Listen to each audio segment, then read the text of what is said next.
we spoke to you out in LA just before WrestleMania 39. Just talk about this Rib that was. last. Yeah, I mean, think about WrestleMania 39 to now. Talk about, your meteoric rise in the WWE, how the WWE universe, now that you were given the opportunity, has completely accepted you, the merch numbers, everything. I mean, talk about the last 12 months for you in your career. Well, I don't want to say completely. You've heard of Twitter, right? Or X or whatever we're calling it now. Things are wild over there. But it's, yeah, I don't know. I mean, it was a crazy change in the last 12 months. Something that I don't think I necessarily saw coming, or really that anybody saw coming. Just kind of doing my thing. And I've had a lot of people, strangely enough, a lot of people who approach me in the streets and whatnot, or who just see me out and about, they'll just be like, I haven't watched wrestling in a long time, and you've gotten me back into it. And I'm like, okay, well, that's cool. I don't know what it is or what I've done, but I have heard that a lot, and so that's pretty cool. You've made it fun, especially your act. It's very interactive. Back in the day, interaction with wrestlers was a big deal, and people like to interact with you, and that fun factor is very important. That's more of a statement than a question, but huge match against AJ last year in the Andre the Giant Battle Royal, but this year a singles match against AJ Styles. How does it make you feel as a pro wrestler who's been around for a while to be in this type of high profile match? Man, there's so many different ways I can answer that. One of those is, I guess, in a certain way, appreciative.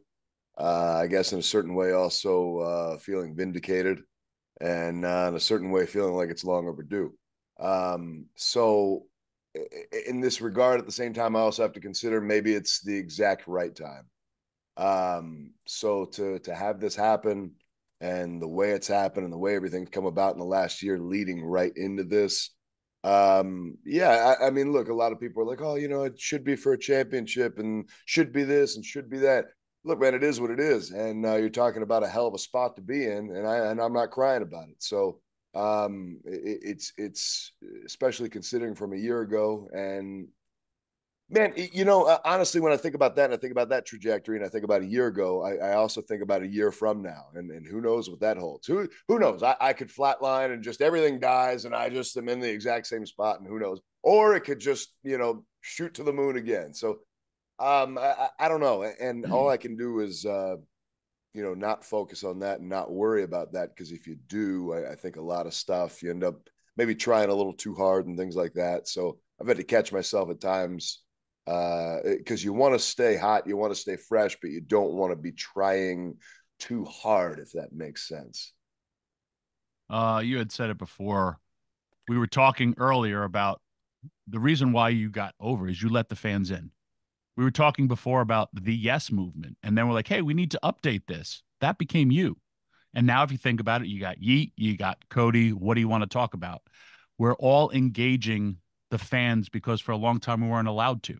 Yeah. And that's why the fans fell in love with you. Because honestly, you're the same guy that I've known forever. You've always had this charisma. You know how to get over everything. You got over dummy. And it was just such special stuff that you do because you watch stuff from when you were, doing it as well as a kid. Well, and you talk about dummy, that was me channeling Heenan right there. Like I had heard him say that so many times, and I was like, damn, nobody says that. I was like, let me bring that back and see if I can do something with it. But anyway, continue. No, I'm just saying, like, that's what made you so different. Your work is always great.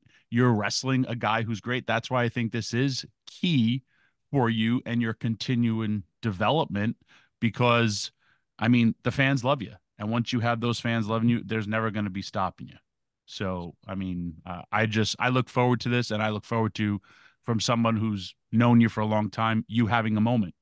It took a lot of us a lot of times to get a moment, and you're going to have a bigger one too. I mean, you've main evented Saudi. You've done so much already, but this is also WrestleMania, man. Yeah.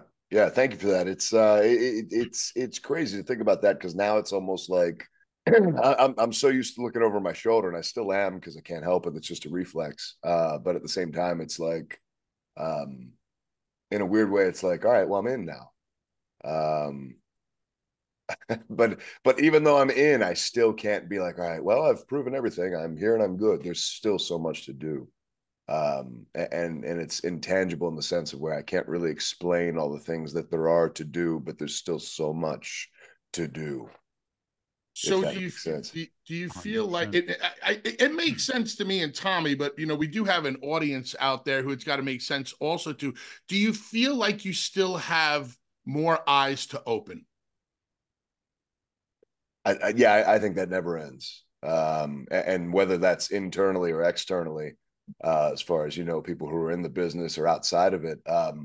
Yeah, I mean that's always going to be the case. And I mentioned Twitter or X or whatever, and I actually stay off of that as much as I can. But every now and then, when you have to go in there and post something or whatever, I don't get that. I don't understand this guy. Or then you'll see the people who will be like, I didn't understand this guy for the longest time, but now I really like him. And it's like, that stuff's always going to be there. And again, whether that's inside the company or outside the company, I'm sure there's still people inside the company who are like, I don't understand this at all. I don't get this. But at some point, it's just kind of, it's either going to happen or it's not. And all I can do is just keep doing my thing, which is all I was doing from the beginning. Like I didn't go out there and beg the people to like me. They just started to like me. And that's just kind of the thing. I can't go out there and just be like, trying hard to get people to like me. I can't be trying hard to get people on my side. I'm just going to do my thing, and either you like it or you don't.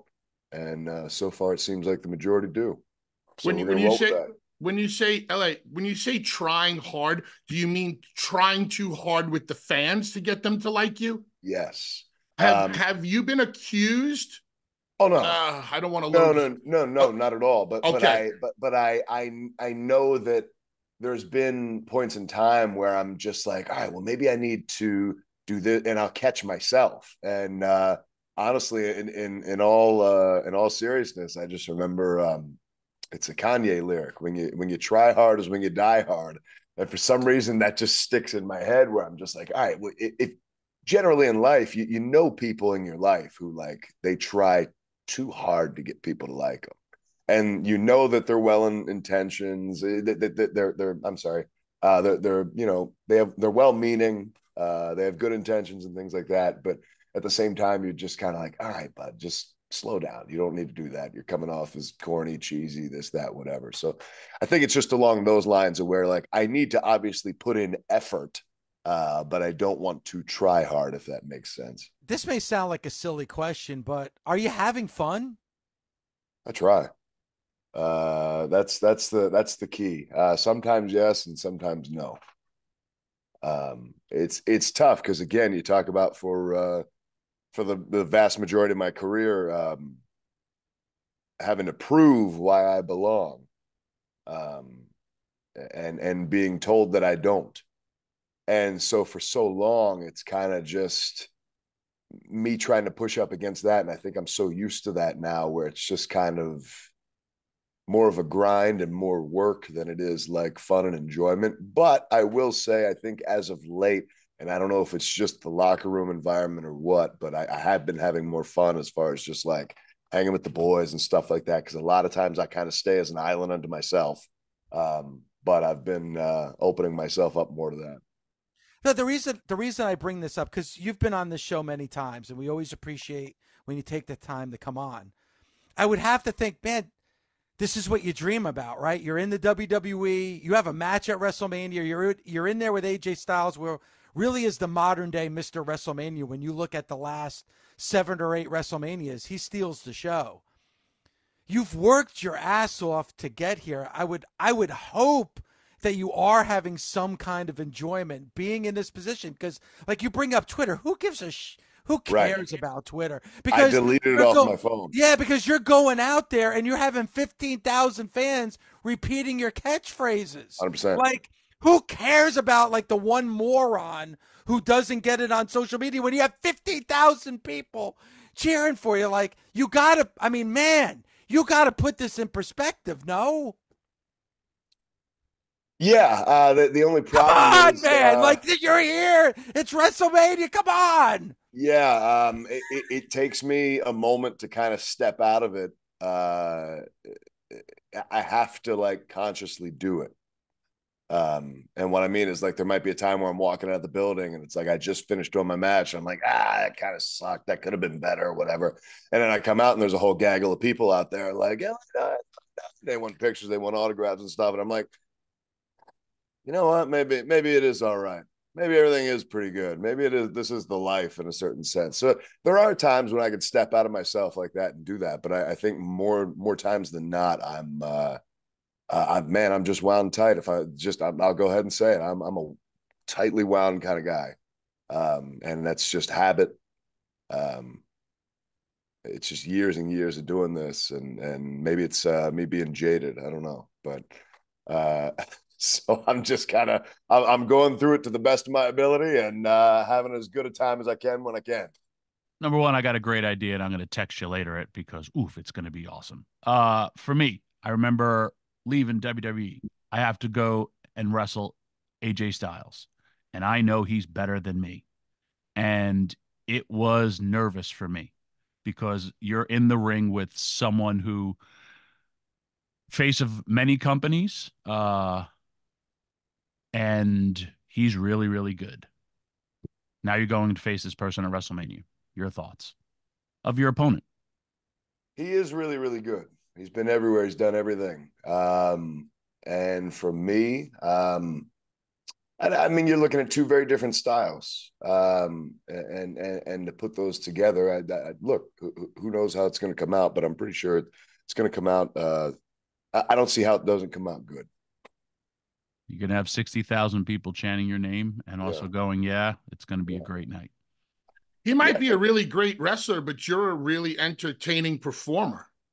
And I think that you have a better opportunity to have that crowd in the palm of your hand than he does. Right. Yeah. I think you're selling yourself short on just how fucking entertaining you really are. Or maybe they're not giving you enough credit for how entertaining you really are. And maybe you're sick and fucking tired of being put on the back burner and not giving the push you deserve because they're not listening to the crowd enough. Would that be an honest assessment? Well, and there's so many different ways to look at that. And I actually feel like maybe maybe there was a little too far of a push, a little too fast, and that's not to look the gift horse in the mouth. But I a little bit of a steady build going into a WrestleMania. I'm sorry, a championship match or something like that. As far as like going to the U.S. Championship or the Intercontinental Championship or something like that. But jumping straight up to the WWE Championship back at Crown Jewel was a little faster, where I almost worried that it might make people go, are they really? They're not going to do this. They're not going to shove them down our throat like this, are they? Because there is that potential. At the same time, right now, I think I think I'm in a damn good spot. So I'm not really. I don't know if I'm selling myself short so much as I'm just cautiously optimistic.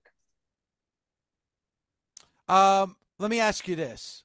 WrestleMania 39, the highest grossing WrestleMania of all time, most viewed WrestleMania. I think WrestleMania 40 in Philadelphia is going to break all those records. Over the last 12 months, being on SmackDown, as I mentioned, sold out arenas, chanting your name, chanting your catchphrase. How much has your life changed for you? Now you're a superstar. You're a WWE superstar. Now I'm sure you're being recognized wherever you go. I go in the grocery store. There's a Slim Jim, with your face on it, right? I mean, you're everywhere. Like, how much has your life changed in that way over the course? I mean, in that regard, a whole lot. I mean, there's definitely there's more hat and glasses and hoodies and stuff like that when I'm going out in public. Because sometimes I'm just trying to enjoy my day. We were at Busch Gardens yesterday for my girlfriend's birthday, and I'm just hat and glasses up everywhere we went. A couple people still saw through that, but yes, I mean that those kinds of things have changed. I look around this house, nothing's changed. I still have a messy office with everything laying all over the damn place. Everything's pretty much still the same. I haven't gone out and gotten crazy and bought a bunch of crazy stuff, but I've never been like a super material kind of guy. If I'm honest, the main thing I want at some point is just a bunch of land and a lot of dogs. maybe do a dog rescue at some point down the road. I've got a big passion for that, but otherwise, like, things have changed in the way of, you know, people recognizing me and stuff like that. But otherwise, I mean, everything's pretty much the same day to day. What's the most difficult part of the lifestyle for you these days? I mean, I'm never home. Maybe most weeks I'm home maybe 3 nights a week, and that's I'm saying most, and that's probably not even accurate, because I mean, then I'll get sent out to do Slim Jim commercials, or I'm going to do an appearance at the ConAgra, who is the mother company to Slim Jim. I'm going to do an appearance at their offices, I think, next week. Sometimes you got to go and shoot little things here and there. So I mean, it's a super busy schedule. I mean, that's the main big thing, where it's just kind of like, okay, yeah, things are really picked up. How can I make this work with my personal life? And the answer is, you don't have a lot of a personal life. So it's making sure that I have everything that I need and want at home, for the most part, and then making the best of that time while I'm here. I got a quick question, because this is something that I kind of went off on, and I declare myself, I have no problem saying it, I'm a Cody crybaby. I'm one of those people that went on social media and whined. I heard about this. Yeah. Yeah, and I got my He's the pink OG rope Cody crybaby. Yeah, The Rock went off on me on his Instagram. Not that anybody saw it, so I'm safe there. But like, when The Rock came back, I was like, I was upset, because I'm like, man, look, you guys are selling out everywhere. WrestleMania 39 was the biggest WrestleMania of all time. And here comes The Rock wanting to insert himself into the main event. When you see somebody like The Rock coming in, are you like, listen, man, love, appreciate you, all respect, but we're good. We are good. Or do you look at him and say, this is good that he's coming in because these houses are just going to get bigger? Like, what's the mentality? What's the state of a current WWE superstar when a retired legend comes back into the fold? Well, I think it depends how they're coming into the fold and what they're doing. But I mean, in this regard, I think you look at it both ways, because I mean, like you said, you're looking at one of the most recognizable faces in the world, as far as, you know, television, movies, media in general. So there is something to be added there. I guess at the same time, you do have to look at your audience and say, hey, look, we're moving in this direction. The audience wants this. And now to do this is really going to be, it's going to look self-serving. It's going to, you know, probably peeve a lot of people. So there's a lot of different ways to look at it. My personal opinion, without going too deep into it, is that there is some merit to having him there. And at the same time, as you said, we were doing very well, selling out and all that stuff, even without him. So he can only add to it. Or I guess some people could say he could only take away from it. You never know. But as far as business is concerned, business is good. And it was good with him. It's good without him. It's been good either way. I can't wait. I hear him say wrestling is cool again, and he's right. But I just want to make sure that everybody knows that it started getting cool again. I'm going to say about 6-7 months before he got there. Yeah. Thank you for saying that. I think it was cool. I mean, I think, like, I you know what I'll say? This is my personal opinion. WWE was cool. The Rock is cool again, because he's part of WWE. Yeah. Yeah. I'm not saying that he can't add to that cool factor, and I'm not saying that he won't. I'm just saying wrestling is cool again, and wrestling was cool again before he even came back. So I just don't want it to seem like all of a sudden it happened because of him. No. I love it. First of all, thank you. Thank you for always giving your time to us. Very appreciative. I can't wait for Philadelphia. Night 1, night 2, we will be out there. I mean, exclusively, you know, streaming on Peacock. We'll all be watching. We'll be out in Philadelphia. record crowd, biggest WrestleMania of all time. If you can be a part of it because it's history. I can't wait for the match that you're gonna have with AJ Styles, and I can't wait for Cody Rhodes to win the undisputed WWE Universal Championship from Roman Reigns night number 2. I can't wait for The Rock to be. I can't wait for The Rock to be on his knees begging Cody, please, sir, enough. I've had enough. I can't wait. It's gonna be great in Philadelphia, LA night. Brother's ready to go. Yes. Thank you so much for your time. And seriously, congratulations on all the success. Don't listen to the naysayers. Listen to the people that chant your name and call you out. Those are the people that you need to listen to. 100%. I'm with you. All right. Good luck, brother.